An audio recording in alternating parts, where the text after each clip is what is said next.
Britain చూసినా మళ్ళీ పశ్చిమాసియాలో యుద్ధం రగులుతుంది. ప్రపంచ దేశాల హెచ్చరికలను బేఖరత చేస్తూ ఇరాన్ రాజధాని టెహ్రాన్పై ఇజ్రాయెల్ దాడులతో విరుచుకుపడుతుంది.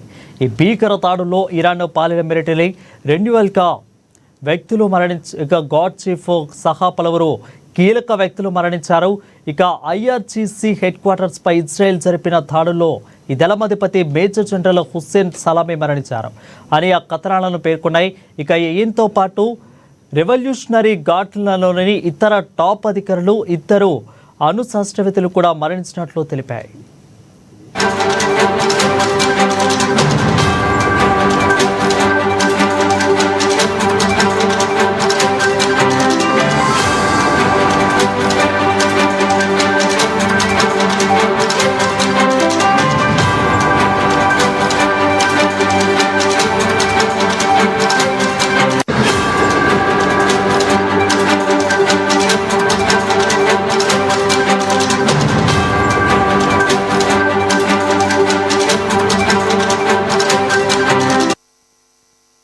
గురువారం అర్ధరాత్రి దాటిన తర్వాత టెహ్రాన్పై ఇజ్రాయెల్ తొలుత దాడులు చేసింది. ఆ తర్వాత శుక్రవారం ఉదయం 2వ దశ దాడులు ప్రారంభించినట్లు స్థానిక మీడియా కథనాలను వెల్లడించాయి.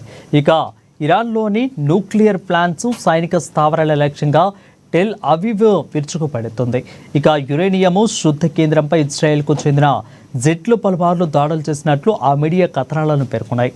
ఈ ప్రాంతంలో భారీ ఎత్తున పొగ కమ్ముకున్న దృశ్యాలు బయటకు వచ్చాయి. ఇక నంతాసు ప్రాంతంలోని అణు కేంద్రం వద్ద తాజాగా మరోసారి పేలులు సంభవించినట్లు తెలుస్తోంది.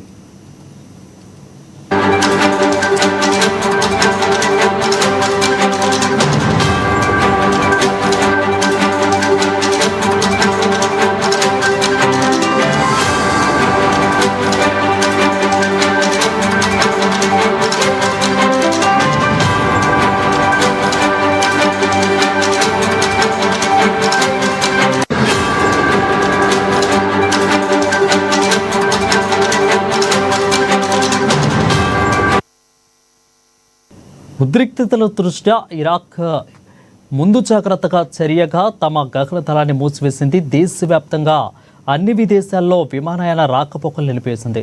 అటు తెహ్రాన్లోని అత్యయిక స్థితిని ప్రకటించారు. ఇక తాజా పరిణామాలపై Israel defence forces chief of staff lieutenant general Zamir స్పందించారు. తప్పనిసరిగా పరిస్థితుల్లోని ఈ దాడులు ప్రారంభించినట్లు తెలిపారు.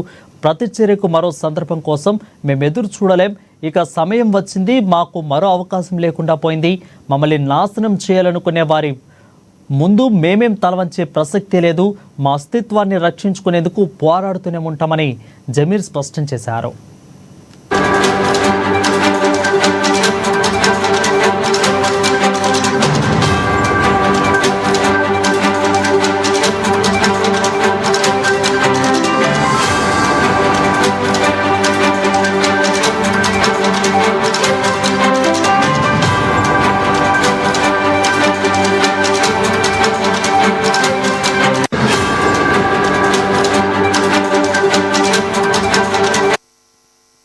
ఇక పశ్చిమాసియా మళ్లీ యుద్ధం రగులుతోంది. అయితే ప్రపంచ దేశాల హెచ్చరికలను బేఖరత చేస్తూ ఇరాన్ రాజధాని టెహ్రాన్పై ఇజ్రాయెల్ దాడులతో విరుచుకుపడుతుంది. ఈ భీకర దాడుల్లో Iran military revolutionary guard chief సహా పలువురికి కీలక వ్యక్తులు మరణించారు. ఇక ఐఆర్జీసీ హెడ్ క్వార్టర్స్పై ఇజ్రాయెల్ జరిపిన దాడుల్లో ఈ దళాధిపతి మేజర్ జనరల్ హుస్సేన్ సలామీ మరణించారు అని కథనాలు పేర్కొన్నాయి. ఇక ఆయనతో పాటుగా రెవల్యూషనరీ గార్డ్లోని ఇతర టాప్ అధికారులు, 2 అణు శాస్త్రవేత్తలు కూడా మరణించినట్లు తెలిపారు. గురువారం అర్ధరాత్రి దాటిన తర్వాత టెహ్రాన్పై ఇజ్రాయెల్ తొలుత దాడులు చేసింది. ఆ తర్వాత శుక్రవారం ఉదయం 2వ దశ దాడులు ప్రారంభించినట్లు స్థానిక మీడియా కథనాలు వెల్లడించాయి.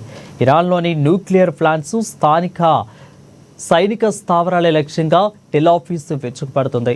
అయితే యురేనియం శుద్ధ కేంద్రంపై ఇజ్రాయెల్కు చెందిన జెట్లు పలుమార్లు దాడులు చేసినట్టు ఆ మీడియా కథనాలు పేర్కొన్నాయి. ఈ ప్రాంతాలలో భారీ ఎత్తున పొగ కమ్ముకున్న దృశ్యాలు బయటకు వచ్చాయి. ఇక నతాజ్ ప్రాంతంలోని అణు కేంద్రం వద్ద తాజాగా మరోసారి పేలులు సంభవించినట్లు తెలుస్తోంది.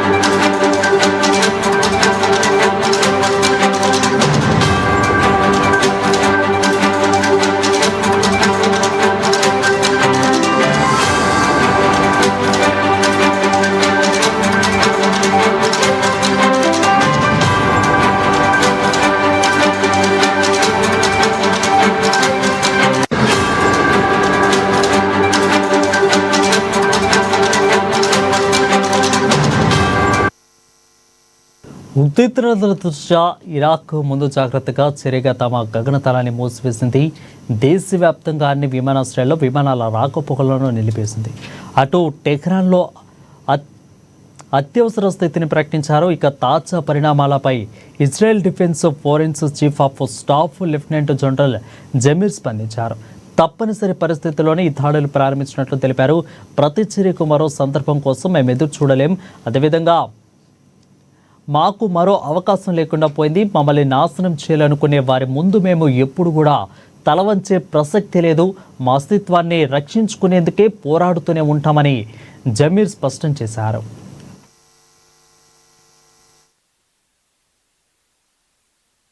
טוב, אנחנו אחרי מכת פתיחה מאוד מוצלחת. אנחנו פגענו בפיקוד הבכיר, פגענו במדענים בכירים שמקדמים את פיתוח פצצות האטום, פגענו במתקני גרעין.